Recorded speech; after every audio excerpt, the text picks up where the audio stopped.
Hello, ladies and gentlemen. This is my second video. Girl Natalie.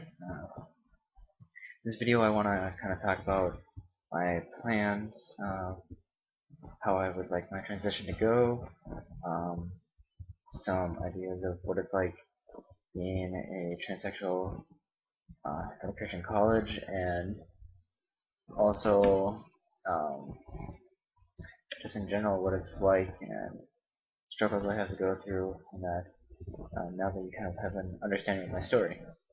Um, First, what I hope to accomplish uh, throughout this journey of mine. Uh, I am about to start counseling in about a week here. This counseling is specifically for um, getting my letter for hormone replacement therapy. It requires 3 months of counseling, and once you get that letter, you can get the hormones, which, yeah, transsexuals are a little bit too giddy about they're getting their hormones and stuff like that. But in actuality, it's a major risk. I mean, especially with the male to female transsexual community, you have a great risk of strokes and the blood clots and stuff like that. But of course, it's better than being stuck in this body as a female individual in a male body. So obviously, there's getting the counseling, getting the hormones. Um, Once I start the hormones, I will probably start laser hair removal.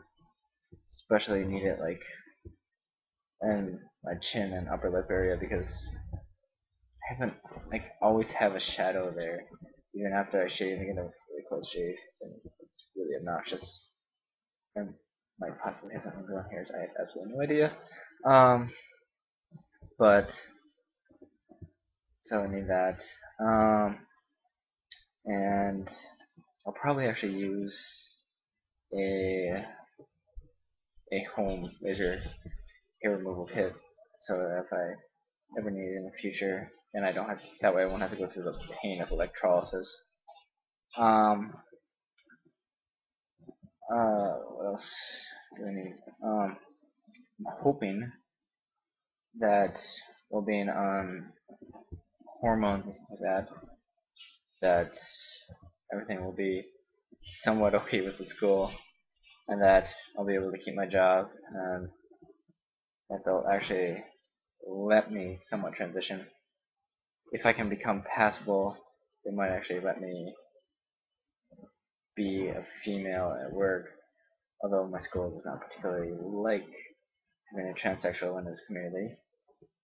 Um, and their official stance is pretty much to just ignore me and say that they're there for me and respect that I'm on a journey. But they definitely do not agree with the whole transition. Um, so there's that. Um, there's also the actual individuals within the community who very much how they feel about it. I haven't had anyone really who has just outright like accosted me or any individuals like Westboro Baptist Church or anything like that. But I've definitely gotten a few stares, and it's really unsettling because it's usually when someone stares at you, you kind of catch it out the corner of your eye in your peripheral vision, and then you look back, and then they turn away. But that's not what these stares were like. You could like literally meet their eyes, and they would not turn away, and it's really creepy. So community is very challenging because you have individuals who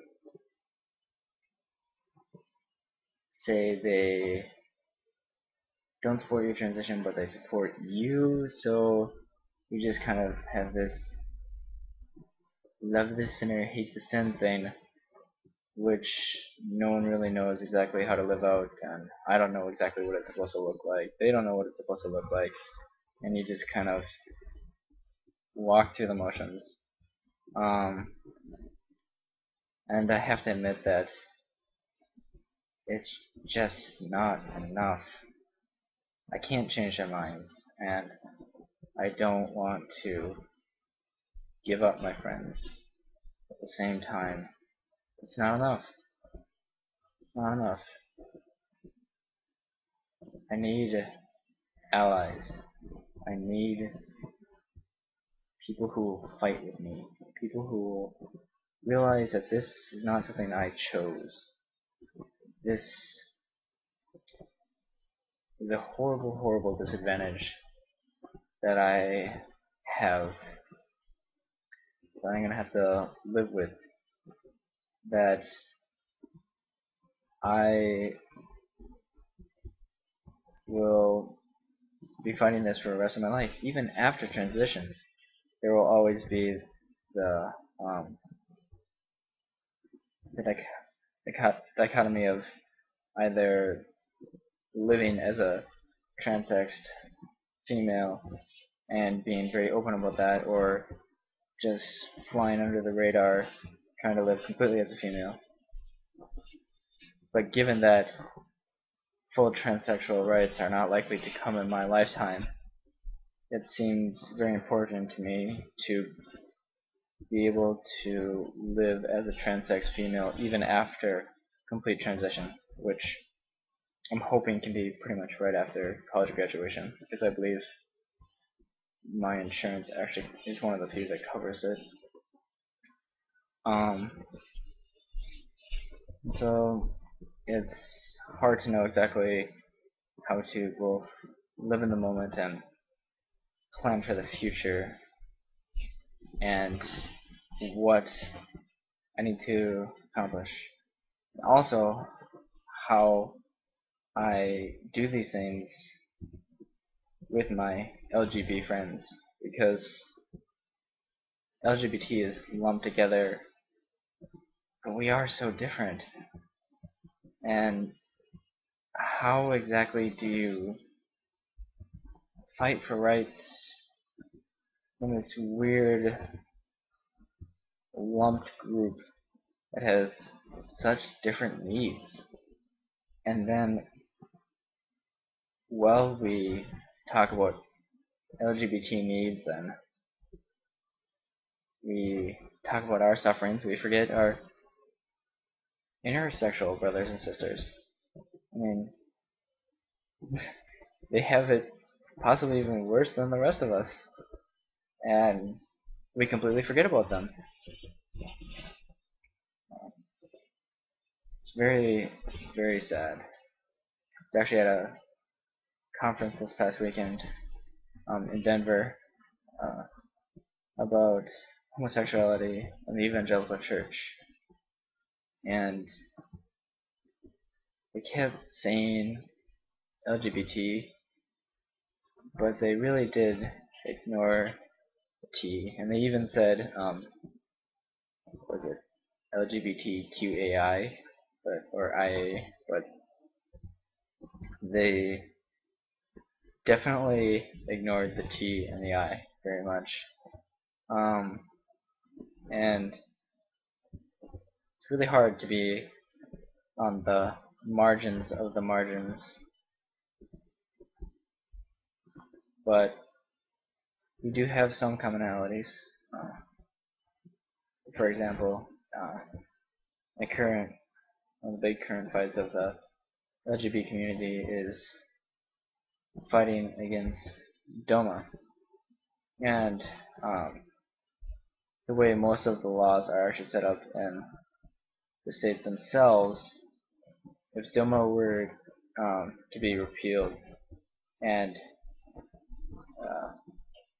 a federal imposition replace state laws, and that it would give transsexuals full right for marriage as well, because most of the laws are actually set up via chromosomes, which is actually a very horrible system and shows the absolute ignorance of transsexual needs. Because if you set up your marriage laws to say that an XY can marry an XX, then a gay transsexual like myself, when she does fully transition to female, is allowed to have a lesbian marriage, which is exactly what they don't want. And it just goes to show how much we really are ignored and or forgotten. And pretty much all I have for you guys. Now you know somewhat what it's like, some of the things that you may have to face or see your friends face, but don't give up. Fight to the end.